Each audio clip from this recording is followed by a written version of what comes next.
저는 아이폰 XR을 사보지 않았습니다. 정확히 말하면 영등포 타임스퀘어 지하 A샵에 진열되어 있는 제품을 딱 한 번 만져봤을 뿐입니다.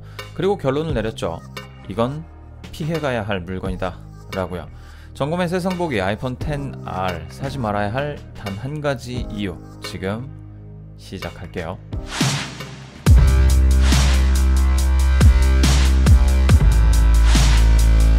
얼마 전 기사가 하나 나왔습니다. 아이폰 XR의 생산을 줄인다는 내용이었죠. 판매량 면에서 고전을 면치 못하고 있는 상황이라는 이야기인데 아마도 당연해 보이는 결과였습니다.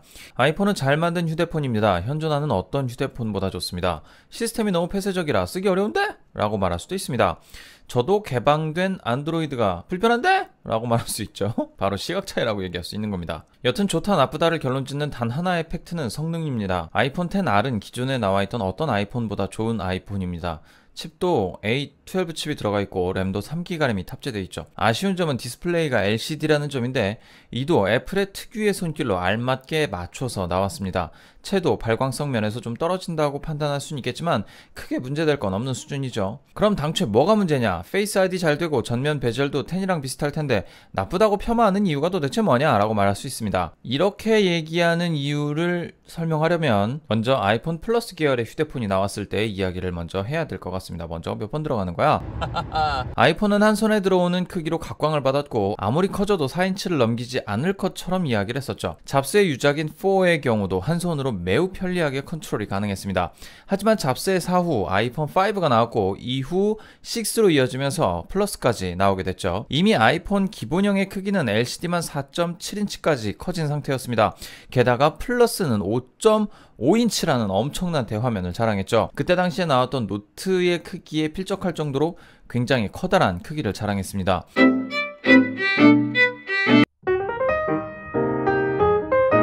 어마어마한 크기였죠. 저같이 평범한 사람들에게는 한 손 컨트롤이 어렵고 크기가 커서 주머니에 넣고 다니기 불편하고 놓치기 일쑤였습니다. 아이폰 7의 경우는 플러스로 구매했었는데 짧은 기간 안에 2번의 드랍이 있었고 그렇게 100만원을 날리게 되었습니다. 뭐 크기가 크다고 다 저처럼 잘 떨구는 건 아닙니다. 단지 제가 부주의했던 탓이죠. 하지만 너무 바보같이 크다라는 의견이 많았습니다. 손이 큰 분들은 편리했을 수도 있지만 비교적 평균적인 손 크기를 가지신 분들이 더 많았을 테니까요. 여튼 아이폰 플러스 계열은 너무 컸습니다. 그래서 둔해 보이고 바보 같은 이미지를 풍겼죠. 그런데 이게 웬일인가요? 아이폰 X보다는 크고 플러스보다는 작은 화면을 가득 채우는 디스플레이의 아이폰이 나온 겁니다. 카메라도 하나만 달고요. 심지어 LCD네요. 이 세 가지의 조합은 역대급으로 멍청해 보이는 디자인을 가진 아이폰을 탄생시켰습니다. 전면 6.1인치 디스플레이에 기계는 194g으로 더럽게 무겁습니다. 아니 뭐 이 정도면 카메라 빼고 뭐 그렇게 안 나쁜 거 아니냐? 라고 할 수 있겠지만 문제는 LCD를 탑재하면서 베젤이 두꺼워졌다는 것에 있습니다.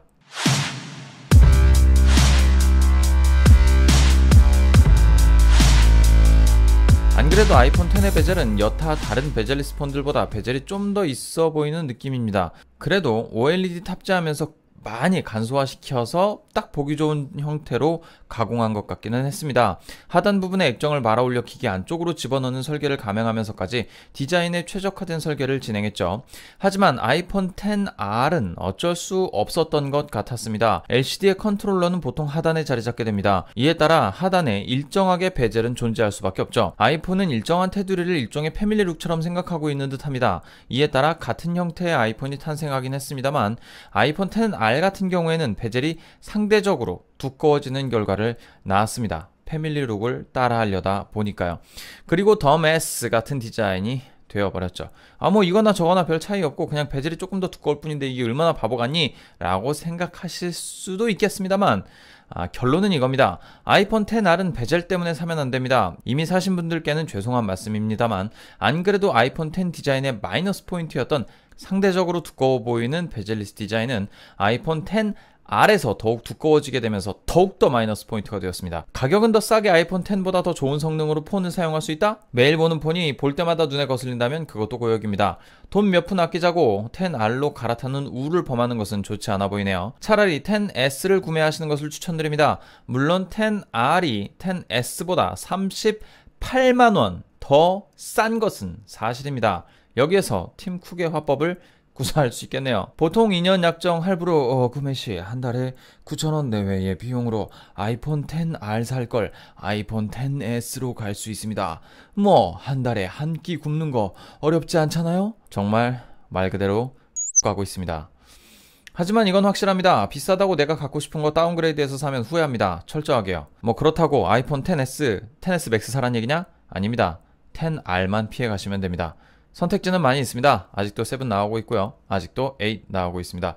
그리고 10은 단종됐지만 지금 팔고 남은 10들이 좀 간간히 풀리고 있다는 얘기가 있거든요. 한번 잘 찾아보시면 10도 구하실 수 있습니다.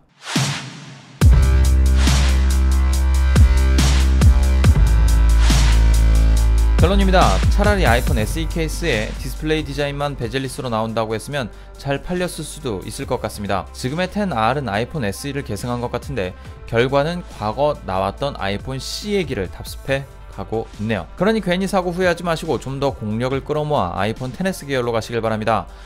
이 콘텐츠는 아이폰 구매를 앞두고 계신 분들께만 해당되는 내용이 될 것 같네요. 여기까지 점검 세상 보기에 점검이었습니다. 빠이!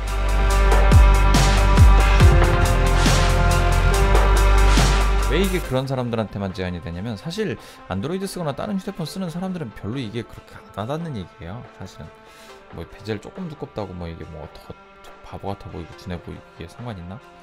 아이폰 맨 똑같고 막 다 똑같이 생겼는데 뭐 별 차이 없죠, 그죠? 네, 그렇습니다.